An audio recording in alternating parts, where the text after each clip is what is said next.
Welcome to the AFR Saints channel, where we provide you daily content on your favorite team, the New Orleans Saints. Do us a favor and hit that subscribe button. Be sure to leave your comments below and smash that like button.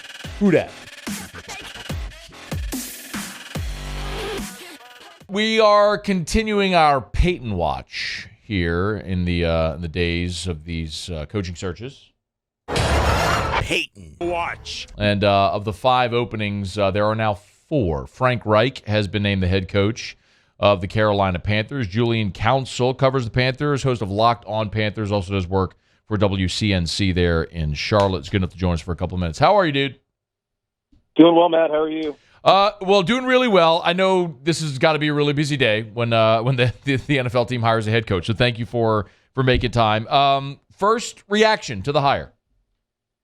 I think it's a good hire. Honestly, it makes sense considering the last guy that was here in Carolina, Matt Rule, didn't have a ton of NFL experience, only spending 1 year as an assistant offensive line coach under Tom Coughlin in New York. And as we see in college and in the NFL with coaching hires, you typically want to find the opposite of your ex, and that certainly is Frank Reich, who at 61 years old is basically a peer of Panthers owner David Tepper, who's 65. He's an experienced head coach, being in Indianapolis, having gone to the playoffs 2 of the 5 years there. I know things didn't end up well this season, but we can look at all the quarterback turnover there. We can kind of deduce why Frank Reich's still not the head coach there in Indianapolis, and also holds Jim Irsay of it all. So he has the offensive background. He played quarterback here in Carolina, was actually the first ever quarterback here in Carolina. Started the first 3 games back in the inaugural season in 1995. So having the experience as being a head coach, having the offensive background, which apparently David Tepper wanted, and it was very obvious when you first saw the coaches that he was out there requesting to talk to a lot of young OCs that he wanted an offensive mind with quarterback background. So Frank Reich fits the mold. He's had success as a coach, and the hope is now that here in Carolina he can bring that sustained success that David Tepper promised us when he fired Ron Rivera, but that obviously did not happen with Matt Rule here. So Steve Wilkes took over a really tough spot, did a really good job. How seriously was he considered for the job? Well, according to Tom Pelissero of the NFL Network, from his reporting, it looked like it actually came down to Frank Reich and Kellen Moore, the offensive coordinator there in Dallas, who had interviewed for the first time on Tuesday and was told to stay overnight on Wednesday to interview for a second time. So it looked like it was Reich and Moore who were the final 2, while the final third one would have been Steve Wilkes. Wow. It's hard to really say how serious he really was being considered for this job, considering back in October when Matt Rule was fired, David Tepper said at that press conference when he named Wilkes as the interim that Wilkes would have to do an incredible job to even be considered for the full-time head coaching job. And at 6-6 as the interim head coach of the last 12 games of the season, and having the Panthers playing an important game, Week 17, on the road in Tampa Bay, where they're right there on the doorstep of the playoffs, I would say he did an incredible job considering what everyone thought he was going to do, and losing Christian McCaffrey and trading away Robbie Anderson. He didn't do anything in Arizona, but still trading away your number 2 wide receiver, losing staff members, whether they wanted to follow that rule in Nebraska or whether Steve Wilkes didn't have any use of them here in Carolina. He did a great job turning around his locker room, finding the culture, establishing that, and all the players are behind him. So I don't really know how much he really was considered when it was very clear from the beginning that David Tepper wanted an offensive-minded head coach. He also wanted an experienced head coach, which Steve Wilkes was, but he doesn't coach offense. So I guess that was, at the end of the day, what hurt him, his chance of at least being head coach here in Carolina. So someone that does coach offense, of course, is Sean Payton. And Sean's been the topic of a ton of conversation here every day because his future is going to be interwoven with the Saints because of whatever the Saints might be able to get for him. So you just mentioned, obviously, Frank Reich, who got the job, Kellen Moore, who apparently finished runner-up, and then Steve Wilkes, who might have been third. Why wasn't Sean Payton more seriously considered for this gig? Probably because it was going to cost him first-round picks, maybe one this year and another next year, and help New Orleans get their quarterback. I don't know what they want to do down there as far as Mickey Loomis and Gail Benson goes, that organization trying to find a franchise quarterback. But I think it was that. I mean, David Tepper, he's a guy that wants to be able to protect assets. The Panthers have not done a great job of that with draft picks the last couple of years, trading to get Sam Darnold, trading to get Baker Mayfield, and some of the other moves that they've made.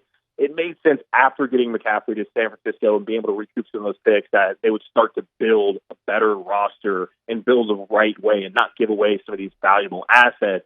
And knowing that they need a quarterback, having the 9th overall pick, likely needing to trade up to get the guy that they actually want, I did not see how getting Sean Payton, trading for him, was going to allow them to do that in the same offseason. And how does that help the team move forward from the position where they're already at on this quarterback merry-go-round of mediocrity? So I really feel like that's what it came down to. I don't think David Tepper had any problem paying Sean Payton $20-25 million per year. We already saw what he gave Matt Rule. He wouldn't blink at that. It was the assets that really were the issue. Like, Denver's price was probably a little bit more manageable than Carolina's price, but knowing that they're in the same division, I can't imagine Mickey Loomis is going to get the Panthers a discount to have Sean Payton come here and coach in Carolina. He's on Twitter at Julian Council. Probably a great opportunity to go subscribe up to Locked On Panthers with a new coach being hired there. Also a contributor there at WCNC in Charlotte. Okay, so let's talk about the Panthers' future with Frank Reich. Most obviously is quarterback. Like, what's the scuttle there, Julian? What are they going to do under center?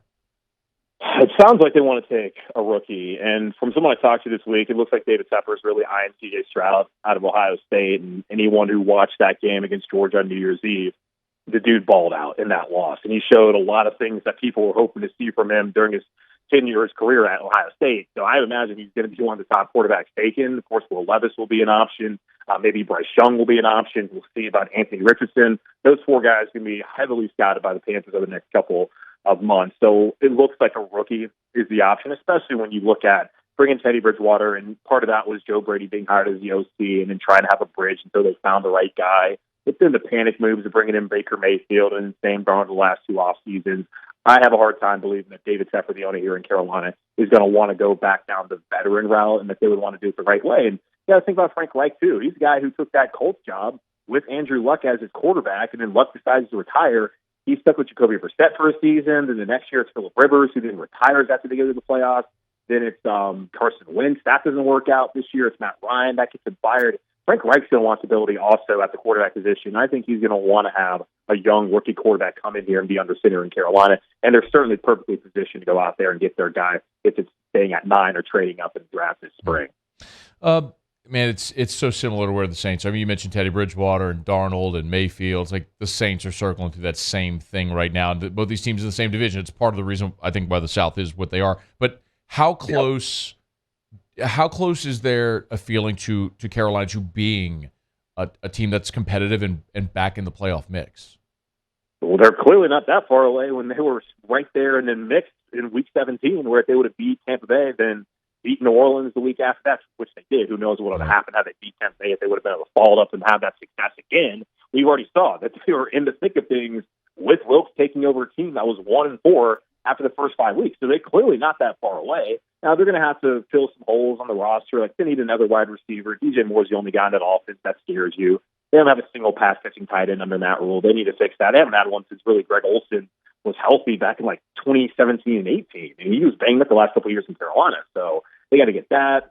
They're going to have some issues on the offensive line with Austin Corbett tearing his ACL in that final game against New Orleans, and then Brady Christensen breaking his leg there too. So I'm sure they'll be able to figure that out. And then defensively, have a hard time seeing Shaq Thompson coming back now that Wilkes is gone. He's got a huge cap hit, so we got to add probably another corner. But that's things that every team has to do. Even the Chiefs, the Bills, all the Cincinnati, all the great teams in the league eventually have to figure out, okay, who can we keep? Who can we maintain? How can we get better? But Carolina now with a coach who's shown that he can win in this league and got a winning record in Indianapolis.